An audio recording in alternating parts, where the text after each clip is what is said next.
Kita masuk ke pembahasan biaya sosial monopoli ya. Jadi apa itu biaya sosial monopoli? Yang pertama-tama kita akan bahas bahwa monopoli itu kan kita tahu ya outputnya dia itu lebih kecil dari persaingan sempurna ya. Jadi misalnya ini adalah ini kurvanya ya, ini demand-nya gitu ya.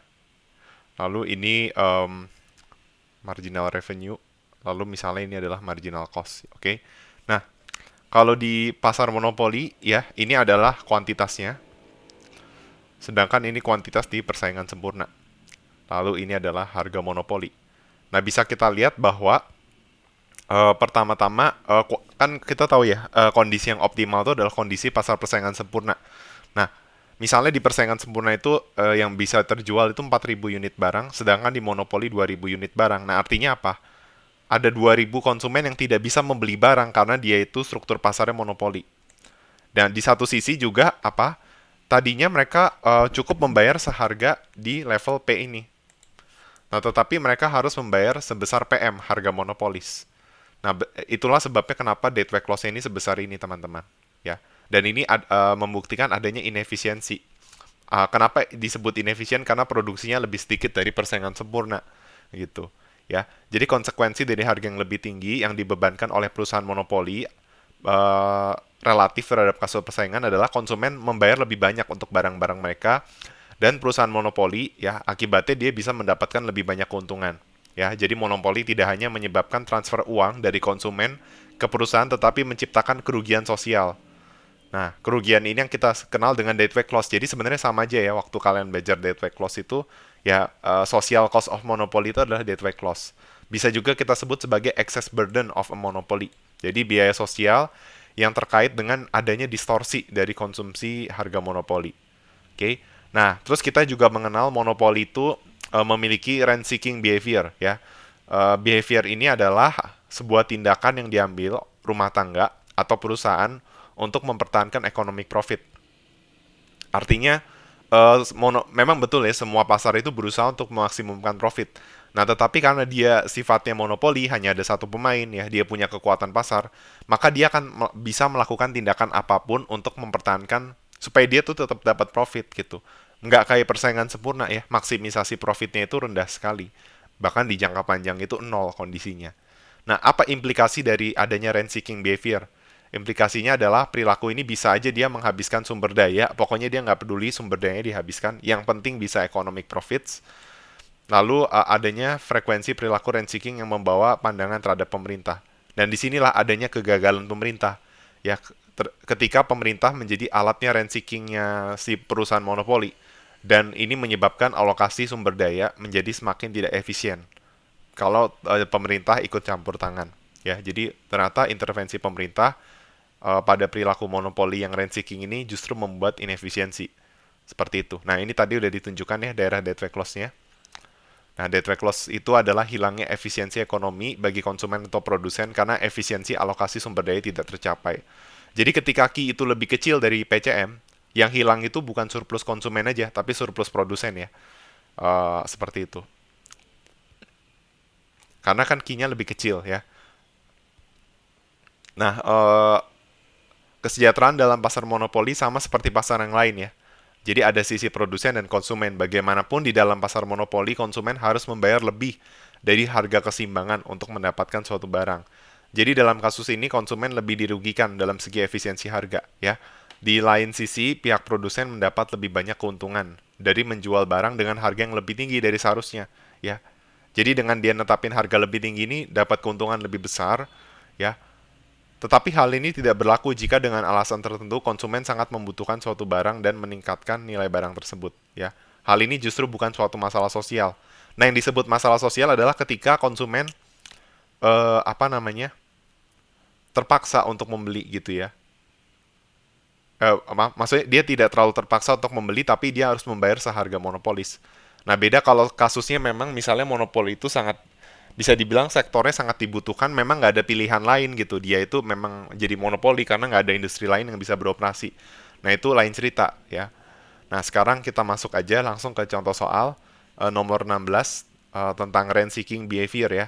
Jadi, rent seeking behavior bagi seorang monopolis berarti bersedia membayar ya, dia bersedia untuk membayar kurang dari keuntungan yang diraih untuk mempertahankan keuntungan positif, ya.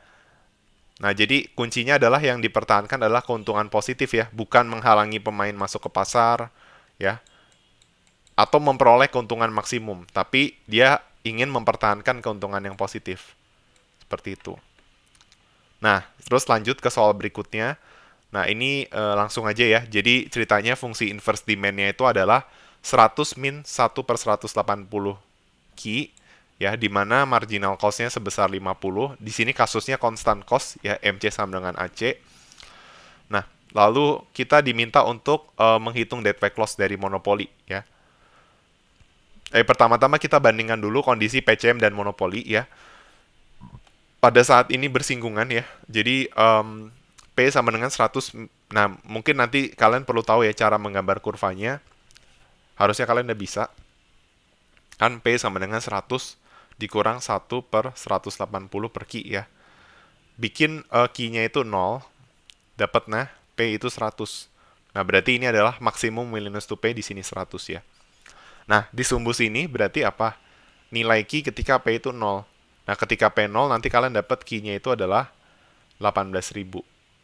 Oke, sini.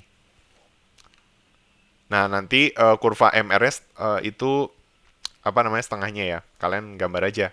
Kan kurva MR itu adalah 100 min 2/180 Qi. Seperti itu. Oke. Nah, tetapi yang jelas pada saat MRMC bersinggungan, ini 9.000, ini sebagai kuantitasnya PCM, dan ini adalah kuantitasnya monopoli. Ingat ya, kalau kuantitas monopoli bikin MR sama dengan MC, kalau kuantitas PCM bikin aja P sama dengan MC, gitu. Nah, berarti di kondisi di PCM ya,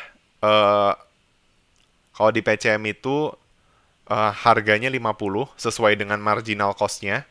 Terus outputnya 9.000. Nah, berarti revenue-nya itu tinggal 50 kali 9.000 ya. Jawabannya adalah 450.000. Nah, sedangkan apa namanya kalau mau mencari profit berarti dia zero profit ya kasusnya ya. Karena kan P dikurang AC kali Q ya. Nah, tetapi kita bisa cari consumer surplus. Nah, kan kesediaan konsumen bersedia bayar di antara jadi gini, kesediaan membayar konsumen ada di sini semua nih.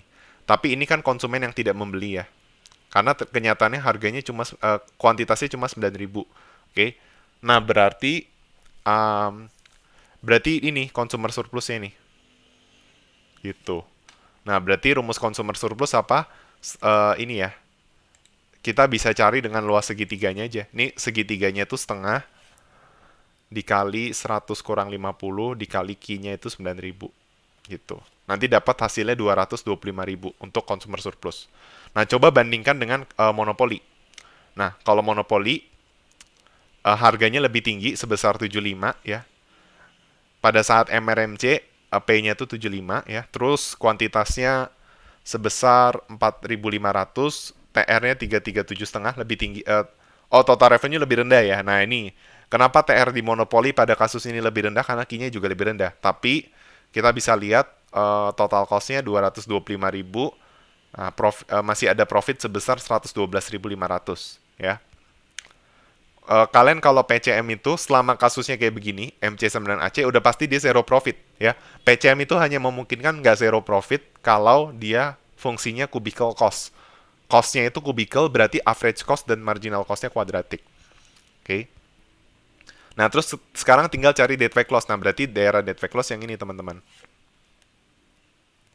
Kan ini key PCM, ini key monopoli, ini P kompetisi, ini P monopoli.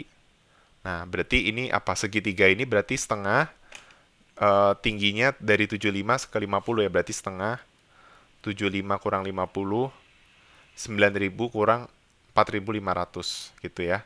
Nah, nanti coba dihitung hasilnya itu sebesar 56.250. Oke. Nah, terus coba kalian cari consumer surplusnya. Berarti consumer surplus di monopoli yang ini nih. Ya. Karena kenyataannya kan yang beli cuma 4.500 dan 4.500 pembeli ini punya kerelaan membayar di antara 75 sampai 100. Berarti setengah dikali 100 kurang 75 dikali 4.500. ya. Ini kan 2250, ini 25. Nah, ini hasilnya berapa? Silakan coba aja dihitung ya, consumer surplusnya itu berapa. Hasilnya ternyata consumer surplusnya 56.250 juga ya. Seperti itu. Nah, dead weight loss-nya juga segini, 56.000. Ya, itu terbukti ya bahwa ternyata consumer surplus itu lebih tinggi di PCM. Dan di PCM tidak ada dead weight loss, tapi kalau di monopoli ada dead weight loss. Nah, ini yang disebut dengan social cost dari monopoli, seperti itu. Oke. Nah, teman-teman bisa coba untuk soal yang serupa ya, seperti ini. Jadi, untuk mencari dead weight loss kita bisa pakai rumus ya. Ini kebetulan kasusnya dia constant cost ya. Bagaimana kalau kasusnya bukan constant cost gitu ya? Misalnya fungsi costnya seperti ini.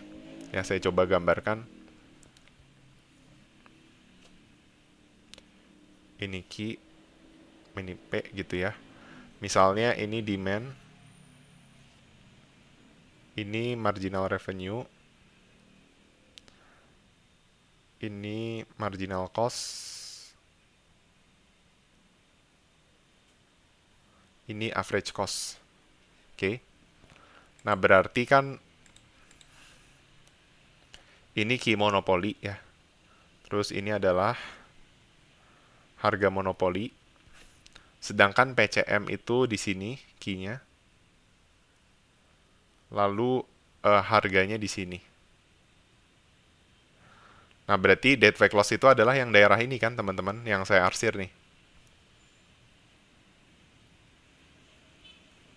Nah, berarti kita bisa menyimpulkan rumus dari dead weight loss itu adalah setengah dikali P monopoli kurang P PCM dikali Q PCM kurang Q monopoli. Ini adalah rumus dari dead weight loss. Seperti itu ya. Seperti itu teman-teman. Nah, kalian sebenarnya bisa nebak ya kalau kasus constant cost berarti ada dua kemungkinan ya. Sebenarnya ada tiga kemungkinan bagi PCM ya. Bagi PCM tuh kemungkinannya adalah zero economic profit. Lalu dia mendapatkan positif economic profit atau negatif economic profit. Nah, bagaimana cara taunya? Jadi bisa nebak nggak nih? Kalau ini kan kalau monopoli udah pasti dia ada profitnya nih ya. Karena kita bisa, oh ya kalau monopoli tahu profit apa enggak kan lihat aja dari average cost-nya kan. Nah ini average cost monopoli gitu ya. Nah bagaimana kita bisa tahu si PCM itu rugi atau untung? Ya berarti kita lihat aja ya pada saat Q PCM average cost-nya itu kan di sini. Nah berarti kita tahu dia itu rugi. Kalau PCM dia pasti rugi karena average cost lebih tinggi dari harga. Sekian dari penjelasan saya. Terima kasih atas perhatiannya.